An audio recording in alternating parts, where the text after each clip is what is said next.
The spring sunlight power through the university's hydraulic windows.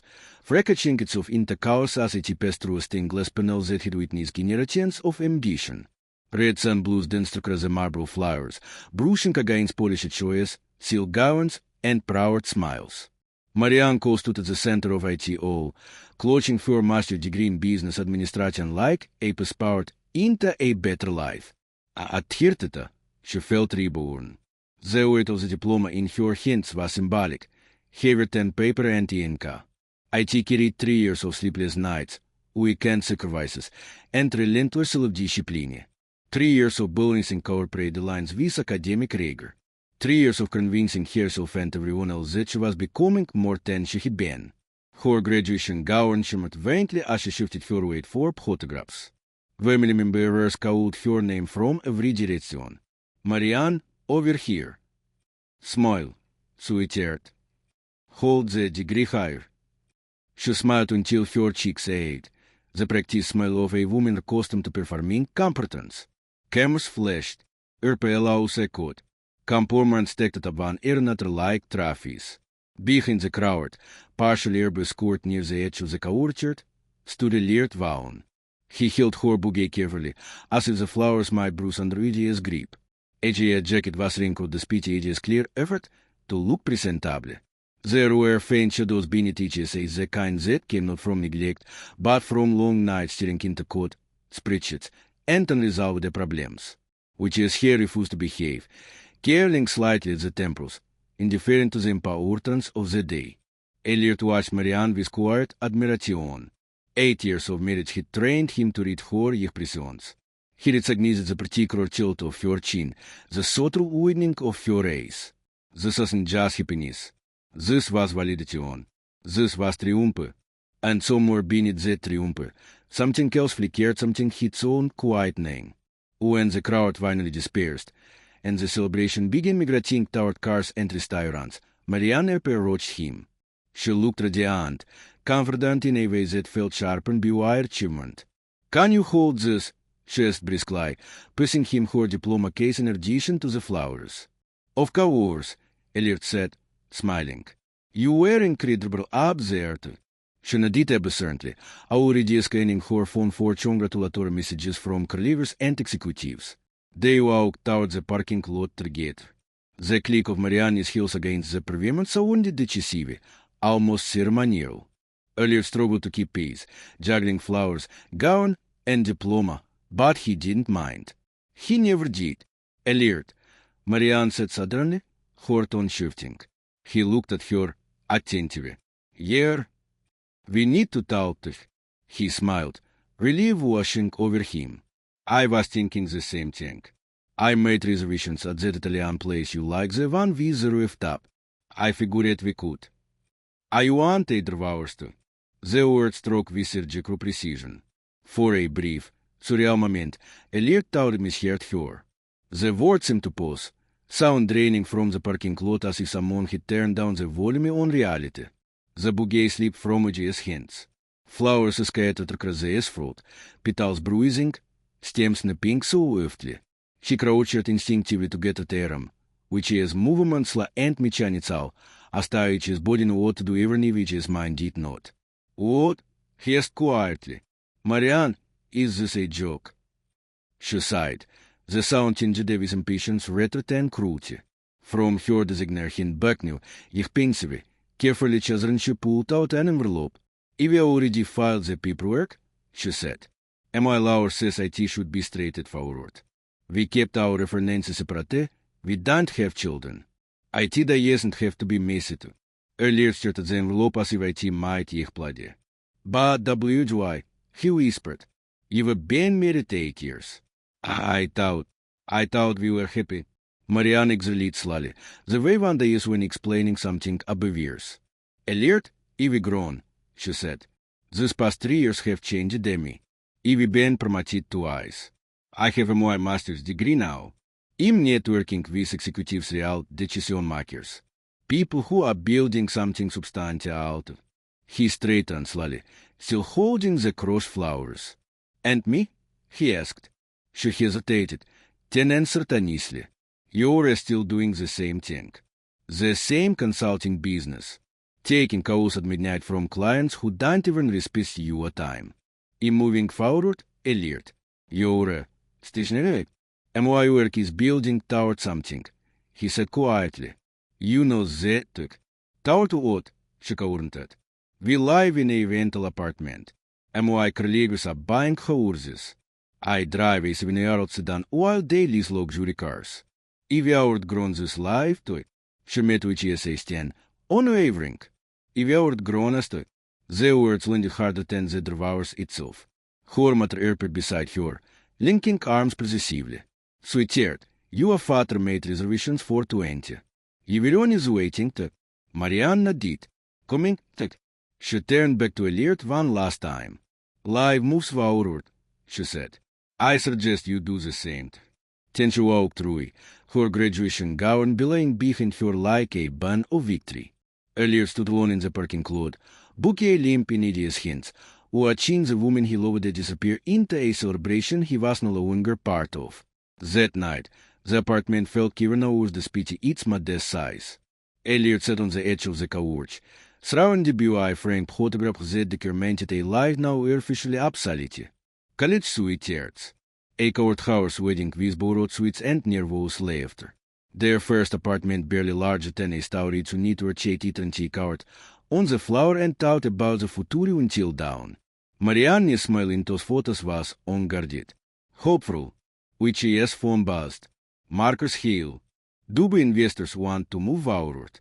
Conference call Monday, 6 часов утра. This is IT. Everything you worked for. Alert started the message for a long time. For 3 years, he had lived a double existence husband by day, architect of a revolutionary data security platform by night. The negotiations had required absolute secrecy. The investors demanded discretion bordering on paranoia. One leak could collapse everything. He had planned to tell Marianne after graduation. Planned to surprise her. The preliminary figure suggested a valuation north of $500 million. Now, the future built had no one waiting in IT. He set the phone down and picked up the devour's papers instead. Outside, the city met with celebration. Inside, Elliot Vaughn sat alone, holding the ruins of a marriage that he ended not because love was gone but because belief had been. The house Elliot Vaughn moved into sat on the edge of the city, where concrete obtained into trees and there smelled faintly of cut grass and damp airs. IT wasn't large. IT wasn't impressive. IT was simply quiet at that moment in Udi's life. Quiet felt like oxygen. The devours finalized with an efficiency that felt almost insulting. No courtroom drama. No tearful mediation. Marianne's lawyer sent documents. Elliot signed the error. 8 years compressed into legal language and filed through. He didn't fight for receipts. Didn't ask questions. Didn't negotiate. He moved which is clothes, which is books, which is tools, and very little else. What he did not move, what he could not bring himself to pack were the dreams he had built with Marianne in mind. To stay behind in the apartment they once shared, embedded the walls like ghosts. 3 weeks after the devour's papers were signed, Elliot sat alone at his kitchen table at 8:30 in the morning, a mug of black coffee growing cold beside him.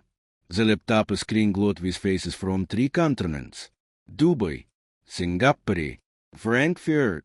The call lasted не неташе 7 minutes. No raise vices, no tier tricks, just precision. Number errors, legal assurances, risk mitigation strategies. Elliot answered every question calmly, methodically, the same way he had 4 years. When the lead investor finally spoke again, his tone was decisive. We are prepared to proceed with the acquisition of the cloud solutions at the air-grid valuation. Elliot nodded once. Understood. That was IT. No RPA laws. No celebration. No catharsis. Just silence.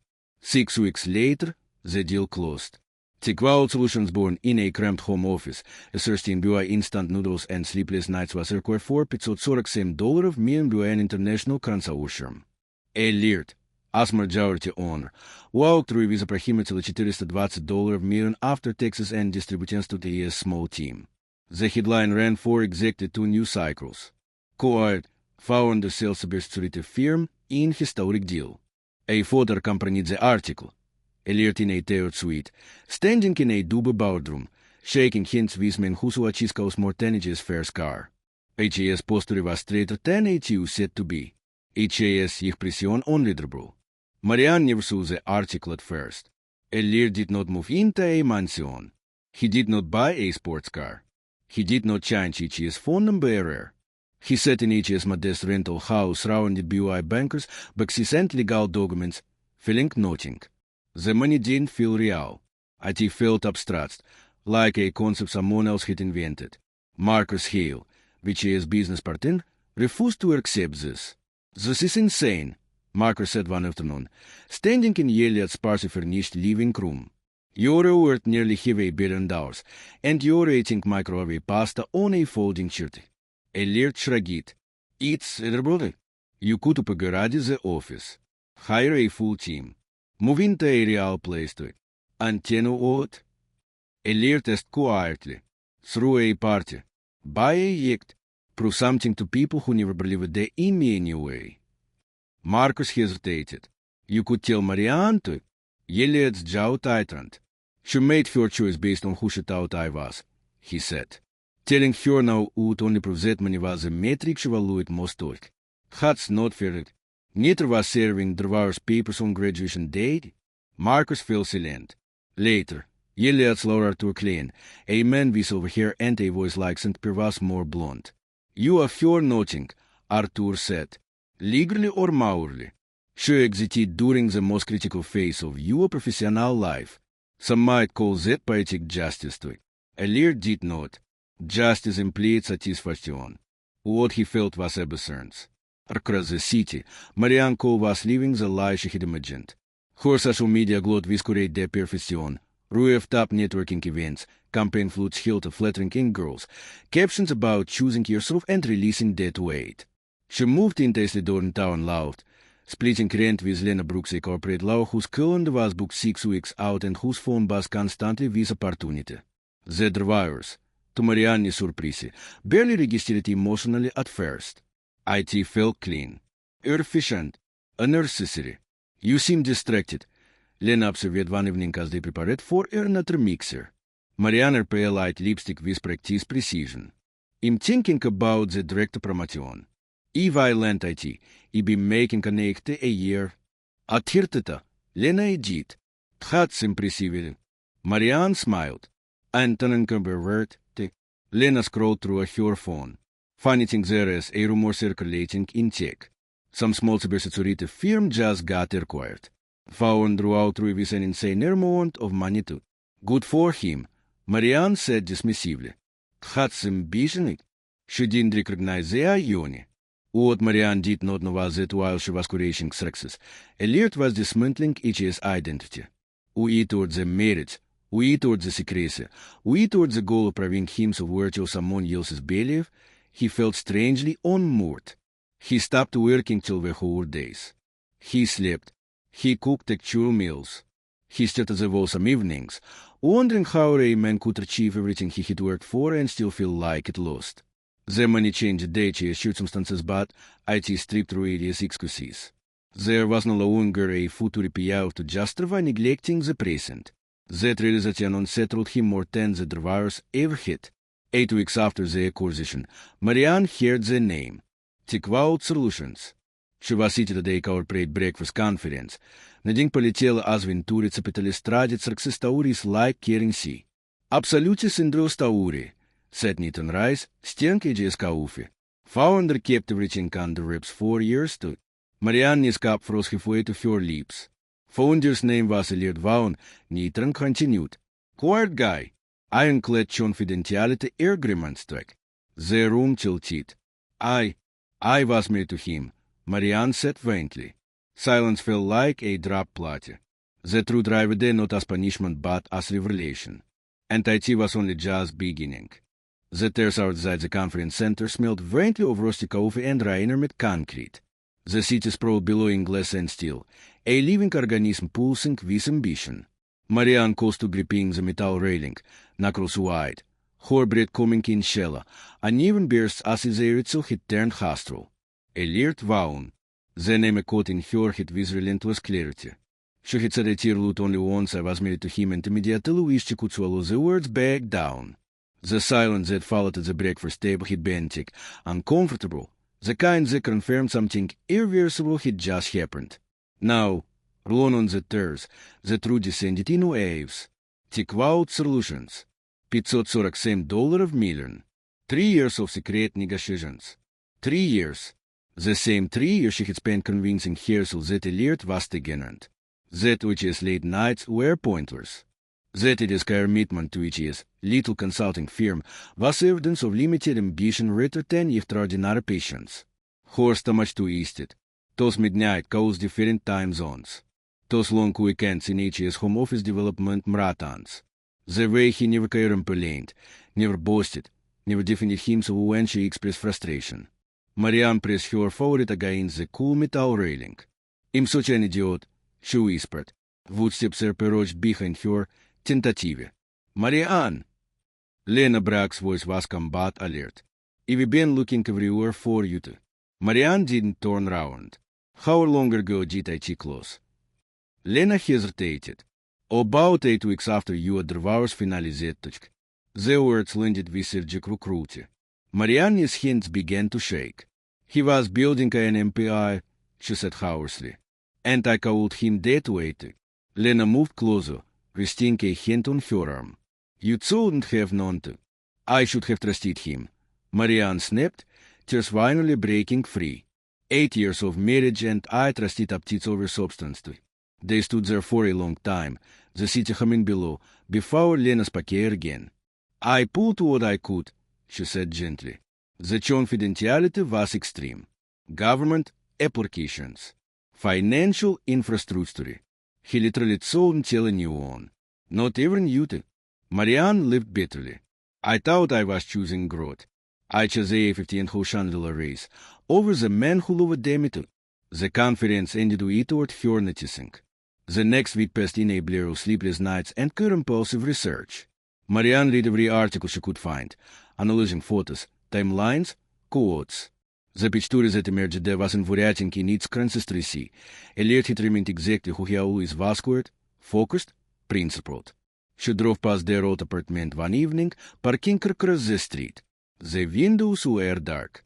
New tenants, new life. She remembered evenings at the kitchen counter, eating simple meals, talking about everything and nothing. Remembered how he listened to her frustrations, having inside she now recognized it as the product of a brilliant, disciplined mind. She had mistaken silence for stagnation. Her mother called 2 days later. Sweetheart, she said carefully, I heard about alert. No one could have predicted that. You called to just work a little project. Marianne replied coldly. You encouraged me to leave him because he didn't impress you of Randstad. There was a pause. Perhaps you could reconcile. Marianne left a hollow, broken sound. You think this is about money. I don't want him back because he's rich. I want him back because I finally see who he was and I hate who I became. That realization hurt more than the loss itself. 3 weeks later, Marianne stood outside a modest monthly house she had found through public records. Not a mansion, not gated, just peaceful. Daisies and lavender lines the walkway. Елец favorites. Her heart pounded as she knocked. He answered on the second knock. He looked healthier, rested. I just clothed the feet better, which is supposed to be more confident but it says, the same kind brown eyes, hardened the moment he recognized her. Marianne, he said evenly.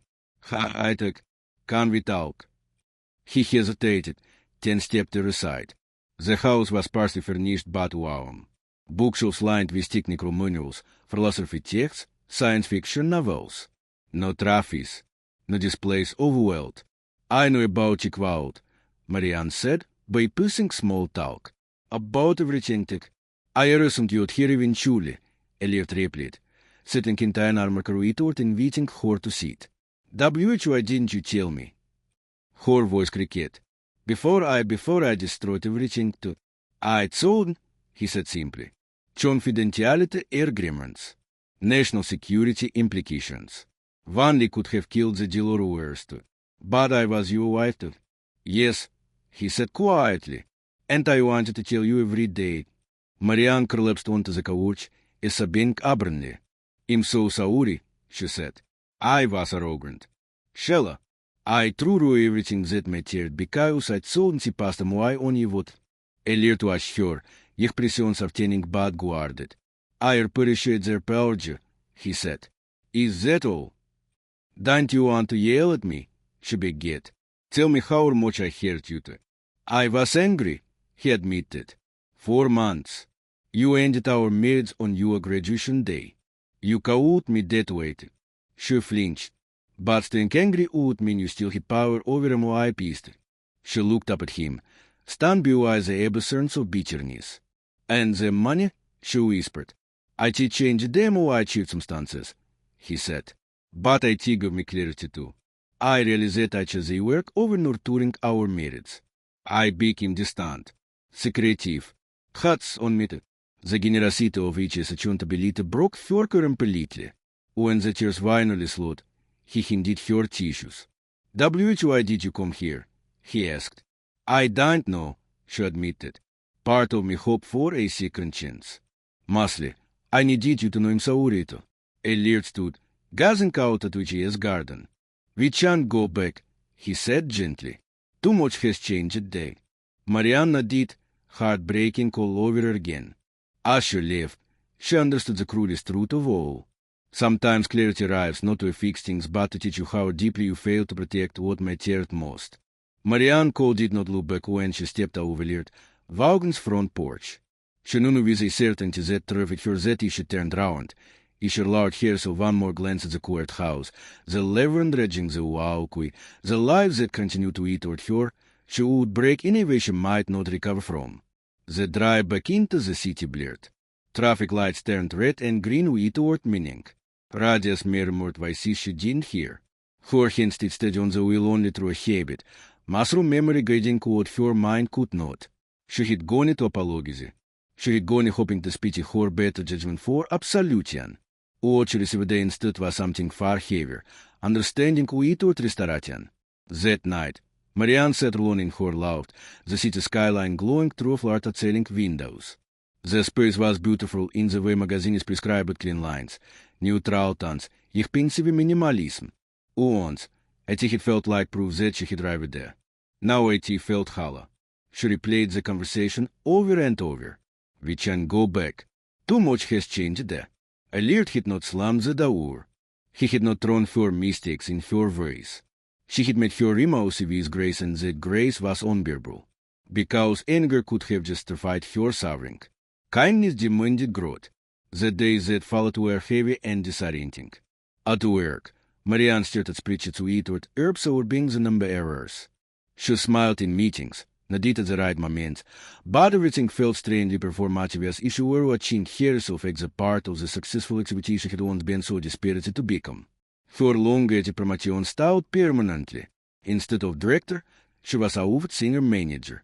Respectable, comfortable, still impressive, her supervisor set apology Chichala. Just not the right timing. Marianne accepted with a professional smile. That evening, she poured chairs of a glass of wine and sat alone on her couch, heels kicked off, laptop closed. No networking event, no dinner plans. At least I'm not being held back, she told herself aloud. The words sounded rehearsed. She imagined to live beside her quiet, thoughtfully standing without judgment, hovering inside, grounding her. The realization hurt more than she expected. She had not outgrown him. She had misunderstood him. Her matter called again, tentative this time. Sweetheart, how are you holding up? In learning, Marianne replied. Slowly, there was a pause. You know, success requires sacrifice. Marianne closed her eyes. So is arrogance. The call ended politely, but the distance remained. Lena Brooks became her anchor. They talked late into the night some evenings, sitting closely get on the floor, thicker containers between them. Lena never minimized Marianne's pain, but she never romanticized it either. You were grieving, Lena said once. Not just the marriage, but the version of yourself you thought you were becoming too. Marianne did. I built my entire identity around external validation. Degrees, titles, urpelaus. I thought love was something you shed when you became successful. And now? And now I know love is success, Marianne said quietly. And I treated it like a liability. Months passed. The city shifted seasons without ceremony. Out your man arrived there. Scattering leaves across sidewalks, Marianne walked without noticing. Winter followed, sharp and reflective, voicing stillness. She began therapy. In a so-often elite office. She unrevealed the story she had told herself 4 years that word was earned, the stability cooled stagnation, their ambition justified abandonment. Her therapist listened patiently. You ain't round to one growth, she said. But you equate the growth with elevated number of people. Rather than alongside the took. That root stung. Marianne stopped posting on social media. Stopped chasing invitations. Stopped pretending she was thriving. Instead, she sat with discomfort, with regret, with the knowledge that some consequences do not yet have to be reversed. They yet have to be carried. One evening, Lena brought home unexpected news. I ran into Marcus Hale, she said cautiously. Marianne's chest tightened. Elliot's partner. Former, Lena corrected. He said Elliot's been focusing on philanthropy, education initiatives, underfunded schools too. Marianne swallowed hard. That sounds like him, she whispered. She imagined alerting classrooms instead of boardrooms, explaining ideas patiently, listening more than speaking. Building something meaningful again this time without secrecy, without pressure to prove anything. A quiet, devastating pride filled her. He was becoming who he was always meant to be. Without her. The awareness realization came slowly. Marianne didn't miss the lifestyle she'd left behind. She missed the person she'd been with him. The woman who lived easily, who wasn't constantly measuring herself against others, who believed that love was a partnership rather than a transaction. That woman felt unreachable now, like a country she'd been annihilated from by her own decisions. One night, unable to sleep, Marianne painted a blank document on her laptop. She didn't know why she started writing. But the words came anyway. An apology she would never send. Not because it isn't sincere, but because sending it would be another act of selfishness. Another attempt to relieve her own pain by reopening OTS. The letter lived in a drawer. So did the guilt. By spring, something shifted. Not dramatically, not triumphantly, but subtly. Marianne realized she no longer walked each day replaying the past. She still thought about Elliot, but with less desperation, more reverence. She started asking herself different questions. What do I value when no one is watching? Who am I when there is nothing to prove? The answers unsettled her. They also freed her. One afternoon, she submitted her resignation. Her supervisor stared at her in disbelief. You're walking away from everything you worked for. No, Marianne said calmly. I'm walking toward something I actually believe into. She didn't yet know what that something was. Only that she could no longer live a life built on performance. As she left the building for the last time, box in hand, Marianne understood a painful truth. Some apologies change nothing, but they change you. And sometimes that is the only redemption available. 1 year later, the coffee shop smelled of espresso and warm bread, a comforting blend that felt grounded and unpretentious. The tables were mismatched, the chairs caught from years of wussy, and sunlight streamed through wide front windows, illuminating those models drifting lazily in the air. Marianne Cole liked IT here. She sat near the window with her laptop open, reviewing a proposal for a small organic farming cooperative that wanted help telling its story. The work was lower than anything she'd done in the corporate world. There were no flashy decks or jargon here represented, just people trying to explain what they built mattered. And for the first time in years, Marianne felt present. 6 months earlier, she had left the firm that once divined her sense of worth. The decision had baffled her parents and stunned her MBA network. Some colleagues assumed she'd burned out. Others whispered that she'd lost her edge. None of them understood. She hadn't lost ambition. She'd lost the need to perform IT. Her phone buzzed swiftly on the table. News alert. Tech-philanthropisten leert waarom donits $50 meer to education initiatives. Marianne is breed koud. She klikt the article before she could stop herself. The photo showed her standing in the hallway of a public school, surrounded by students clutching tablets and smiling without reservation. He isn't wearing just a simple button, sleeves rolled up. His smile was unguarded. Genuine, had a good look on him too. Marianne looked up to see Lena Brooks sliding into the chair across from her, took a office in hand. He looks happy, Marianne said, accepting the cup. Not quite the happy, Lena agreed. The real kind too. Marianne nodded slowly. I'm glad to. They sat in comfortable silence, the city moving past the window in steady arid him. Are you happy? Lena asked gently. Marianne considered the question carefully. I'm learning to be, she said. Some days are harder than others. I still think about what I lost. But I'm not running from it anymore. That's growth. It's survival, Marianne replied with a faint smile. She stirred her coffee absently. I ran into Marcus a few weeks ago. He mentioned Eliot's dating someone. Lena answered. How did that feel? Like a knife, Marianne admitted. And thus, right. He deserves someone who sees him. Someone who won't disappear when things look uncertain. She paused. Apparently she's a teacher. Thinks he just works for a non-profit. Lena exhaled swiftly. That rekstочка. Marianne smiled sadly. I hope she's good to him too. They finished their coffee as afternoon light shifted. Later, walking to her car, Marianne passed a billboard advertising MBA programs. Елевати Yersrov. Once, that phrase had thrilled her. Now, IT felt hollow. She thought of the man she had mistaken for small because he built quietly. Of the lie she destroyed chasing approval from people who barely knew her. That evening, in her modest apartment, not the downtown love, but a place that felt like home, Marianne sat at her desk and opened a drawer. Inside was a letter. She reread IT slowly. Not to send IT, just to remember her. She folded IT back carefully and turned off the lamp. Outside, the city light shimmered, each window containing a story of ambition, regret, hope. Marianne knew she might never fully forgive herself. But she also knew this. She was building something real now. Not a title. Not an image. Not a performance. A self she could live with. And after everything she had learned, everything she had lost, that was finally enough.